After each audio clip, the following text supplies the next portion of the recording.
Video को like करके आगे शेयर ज़रूर कर देना। वज़्कुरु फिल किताब इब्राहीम, और किताब में याद करो इब्राहीम को, इन्नहु काना सिद्दीक़न नबिय्या, कि बेशक वो सच्चे नबी थे अल्लाह के। मेरे प्यारे आका सल्लल्लाहु अलैहि वसल्लम के प्यारे दीवानों, हज के अक्सर अरकान और कुर्बानी ये सैयदना इब्राहीम अलैहिस्सलाम की यादें हैं, जिसको अहले इस्लाम हर साल ताज़ा करते हैं।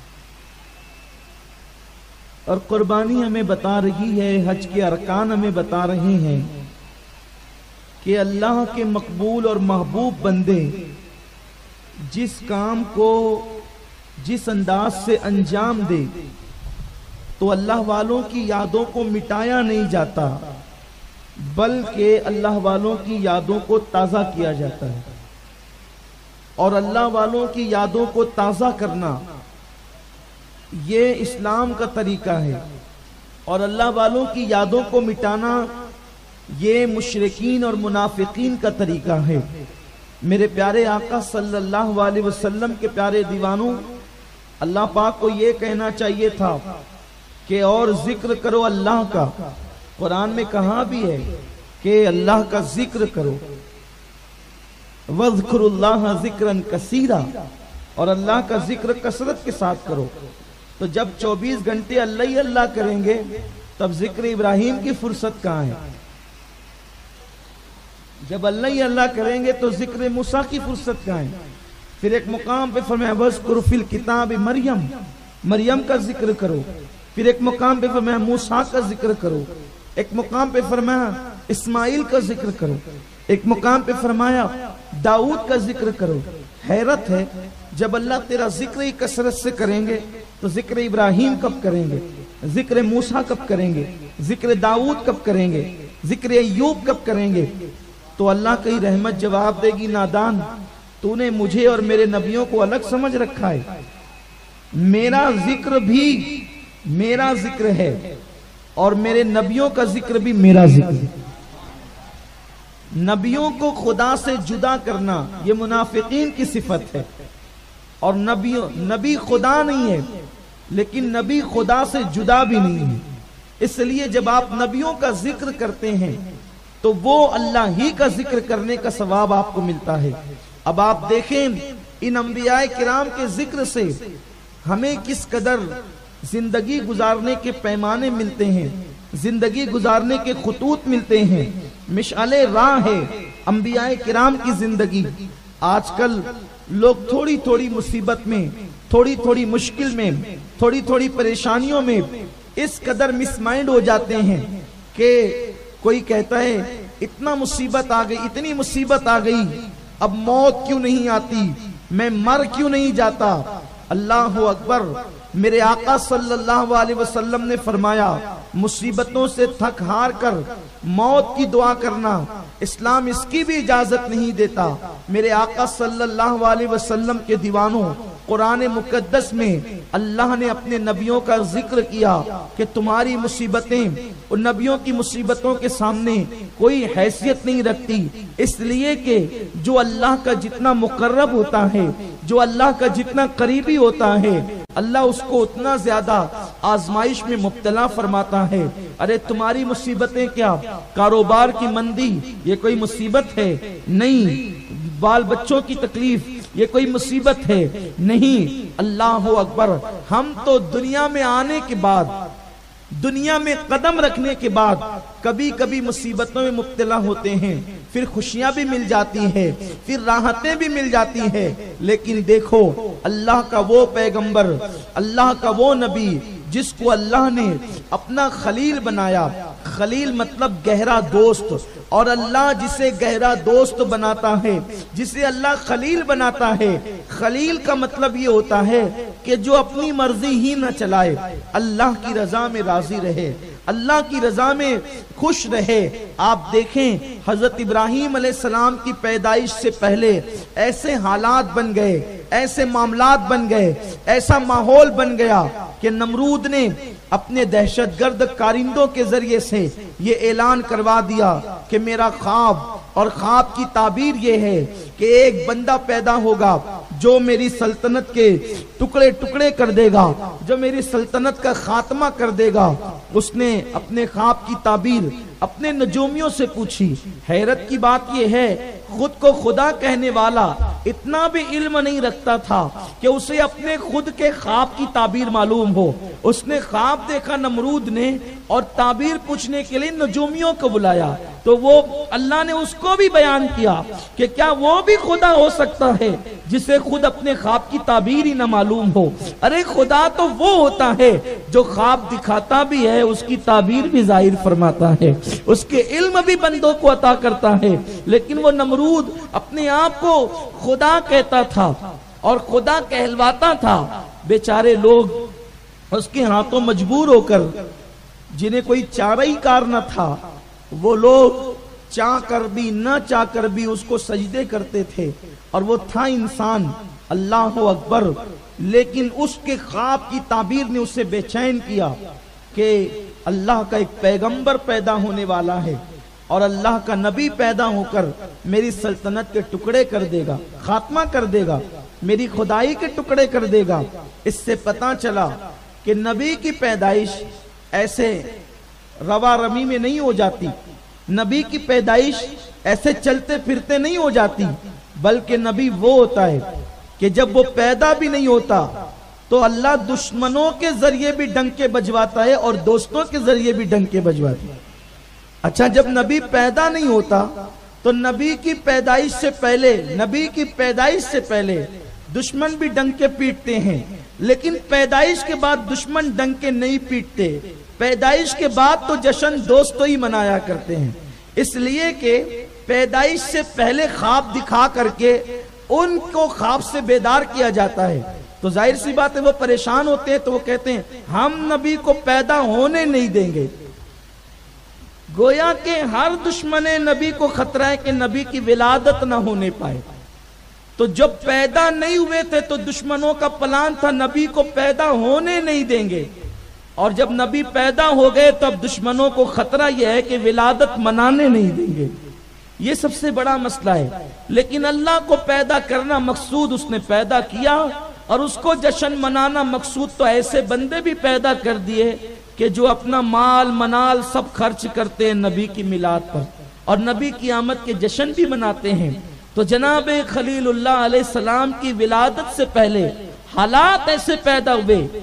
नमरूद ने कहा नबी पैदा नहीं होना चाहिए, और उसके लिए उसने बहुत ज्यादा एहतमाम किया कि जो मर्द इस काबिल हैं कि उनके बच्चे पैदा हो सकते हैं वो अपनी औरतों के करीब न जाएं, और जो बच्चे पैदा हों उन लड़कों को कत्ल कर दिया जाए। इसी से मिलता जुलता मामला जनाब मूसा अलैहिस्सलाम का भी है। लेकिन हजरत इब्राहीम अलैहिस्सलाम की अम्मी जान जब उनके शिकम में इब्राहीम अलैहिस्सलाम तशरीफ लाए, तो चूंकि ये बात हया की है लेकिन इशारा करके गुजरना चाहता हूं। जब बच्चा मां के पेट में आता है तो नजर आता है कि शिकम में बच्चा है, लेकिन जब नमरूद के दहशतगर्द कारिंदे कुत्तों की तरह घूमने लगे गलियों में कि जिस औरत के पेट में बच्चा हो देखने पर ही पता चल जाएगा कि बच्चा है, लेकिन इब्राहीम अलैहिस्सलाम जब मां के पेट में थे तो वो पेट बड़ा नहीं, इब्राहीम अलैहिस्सलाम के आने के बाद भी नहीं बढ़ा। अल्लाह का नबी गोया के आम इंसानों की तरह दुनिया में नहीं आता है, वो माँ के पेट में भी आता है तो लोगों को पता नहीं चलता कि नबी माँ के पेट में तशरीफ ला चुका है, माँ के पेट में नबी की आमद हो चुकी है। और जब विलादत इब्राहीम का वक्त आया तो आपकी अम्मी जान ने उनके वालिद जनाब तारक इब्ने नाखूर को साथ में लिया और कहा कि अब बच्चे की विलादत का वक्त करीब आता है। तो जनाब इब्राहीम की वालदा और उनके वालिद दोनों एक जंगल की तरफ रुख करते हैं और एक गार में जाते हैं, और उस गार में हजरत इब्राहीम अलैहिस्सलाम की विलादत होती है। माँ को खौफ हुआ कि अगर मेरी गैर हाजिरी मोहल्ले वालों को पता चल गई कि मैं मोहल्ले में नहीं हूं, तो वो मुझे ढूंढते ढूंढते हो सकता है यहां तक कि आ जाएं। तो जनाब इब्राहीम अलैहिस्सलाम की वालिदा ने हजरत सैयदना इब्राहीम अलैहिस्सलाम को जो है उसी गार में रखा, और इतने नूरानी चेहरे वाले थे इब्राहीम, इसलिए कि उनकी पेशानी में नूर मुस्तफ़ा सल्लल्लाहु अलैहि वसल्लम चमक रहा था। नूर मुस्तफ़ा की जलवागरी थी। हजरत इब्राहीम अलैहिस्सलाम की अम्मी जान उनको गार में रखती है और आंसू पोंछते हुए वहां से निकलती है। लेकिन जब गार से निकली है अपने शौहर जनाब तारक के साथ, तो पलट पलट कर देखती है, लेकिन एक जुमला कहती है, अल्लाह मैंने अपने बच्चे को तेरी अमान में दे दिया, और ये कहकर के पलट कर जाती है। और जब 3 दिन के बाद इब्राहीम अलैहिस्सलाम की अम्मी जान वापस लौटी जंगल में, तो ख्याल ये था कहीं मेरे बच्चे को दरिंदे तो नहीं ले गए, कहीं मेरे बच्चे को शेर और चीते तो नहीं ले गए, कहीं मेरे बच्चे को भेड़िया तो नहीं ले गया, इसलिए कि ये वो दरिंदे हैं जिनकी बू इंसान की बू जिनके नाक में आती है, और ये इंसान को चीर फाड़ खाते हैं। लेकिन जब 3 दिन के बाद सैयदना इब्राहीम अलैहिस्सलाम की अम्मी जान उस गार में पहुंची, तो क्या मंजर देखा कि शेर, चीते, भेड़िए, दरिंदे उस गार के इर्द गिर्द चक्कर लगा रहे हैं। लेकिन जब चक्कर लगाते देखा, माँ की ममता तड़प गई। मुझे खौफ जिस बात का था कहीं वही वाकया और हादसा ना हो गया हो।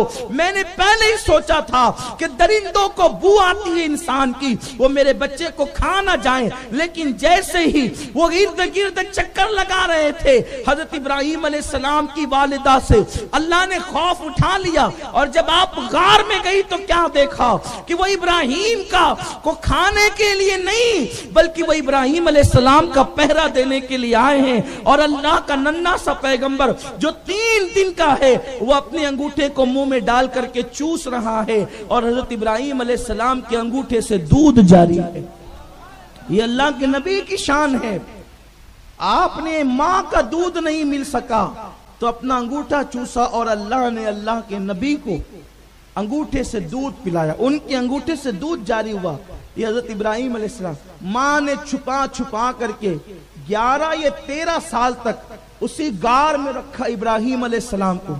हजरत सैयदना इब्राहीम अलैहिस्सलाम उसी गार में 11 या 13 साल तक रहे, क्योंकि नन्ना सा बच्चा बस्ती में ले जाऊंगी तो नमरूद पूछेगा कि मेरे ऐलान के बाद ही ये बच्चा पैदा हुआ है, मेरे बच्चे को कत्ल न करा दे।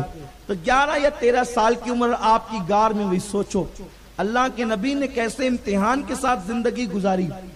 गार में रहे 11 या 13 साल तक, जबान पर कभी शिकायत भी नहीं आई, कभी शिकवा भी नहीं आया।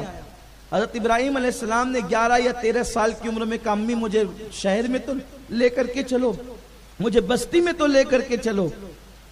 माँ ने फिर हजरत इब्राहीम अलैहिस्सलाम के कहने पर उन्हें बस्ती में ले गई। जब बस्ती में गए तो लोगों को यूं लगा कि ये कितना खूबसूरत जवान है। आप थे 11 या 13 साल की उम्र के, लेकिन चूंकि अल्लाह के नबी थे तो आप उस उम्र में भी जवान लड़के लगते थे। तो लोगों ने देखा बड़ा खूबसूरत है, लोग जमा हो गए, चचा जमा हुआ, कुछ लोगों ने रिश्तेदार जमा हुए। जब सब जमा हो गए तो इब्राहीम अलैहिस्सलाम ने बड़ी सादगी से कहा, लोगों मैं अपने रब को पहचानना चाहता हूं, मेरा रब कौन है, बताओ मेरा रब कौन है। सब मालूम है, इसलिए कि नबी वो होता है जो अल्लाह की तरफ से सीख करके आता है। नबी को किसी के पास सीखने नहीं जाना पड़ता, नबी को किसी के पास जो है शागिर्दी इख्तियार नहीं करनी पड़ती अपने जैसे इंसान के साथ। अरे जिसने दूध अंगूठे में जारी कर दिया, उस अल्लाह ने क्या ना सिखाया होगा अपने इब्राहीम को। लेकिन चूंकि अगर आप आकर डायरेक्ट कौम के सामने जो है तकरीर शुरू करते तो कौम कहती है वही है जिसका ख्वाब नमरूद ने देखा था। तो आपने बात हिकमत से शुरू की, फरमाया लोगों मुझे अपने रब की तलाश है, बताओ मेरा रब कौन है। तो कौम को ने सोचा कि ये नया नया जवान बस्ती में आया है, इसके माइंड को हाईजेक किया जाए। तो इन्होंने तारा दिखा के कहा, इब्राहीम ये तेरा रब है। तो आपने ना अच्छा इसे मेरा रब कहते हो, ये मेरा रब है, सवालिया तौर पे कहा ये मेरा रब है। तो उन्होंने कहा हाँ ये तेरा रब है। आपने उसे देखा, जब सुबह हुई, सुबह होते होते वो तारा डूब गया। आपने फरमाया जो डूब जाए वो भी खुदा होता है। अरे जो डूब जाए वो भी खुदा होता है। अरे आसमान में डूबने वाला भी खुदा नहीं होता, दरिया में डूबने वाला खुदा कैसे हो सकता है? हाँ, वो भी आसमान में जो हो और वो सुबह होते होते डूब जाए तो आसमान में होकर डूबने वाला खुदा नहीं, तो दरिया समंदर में नाच नाच करके जिसे डुबा दिया जाए वो खुदा कैसे हो सकता? उसके पास भी कोई जाने की जगह है, वो भी वहां भी मन्नत मांगने की जगह है, वहां भी अगरबत्तियां सुलगाने की जगह है। और हैरत है, मुसलमान भी जा रहे हैं और जाने के बाद मुसलमान कैसे? ओ नादान, डूबने वाला खुदा नहीं होता, जो डूबने को तिरा देता है वो मेरा खुदा। लाइक करके आगे शेयर जरूर कर देना। अल्लाह हाफिज।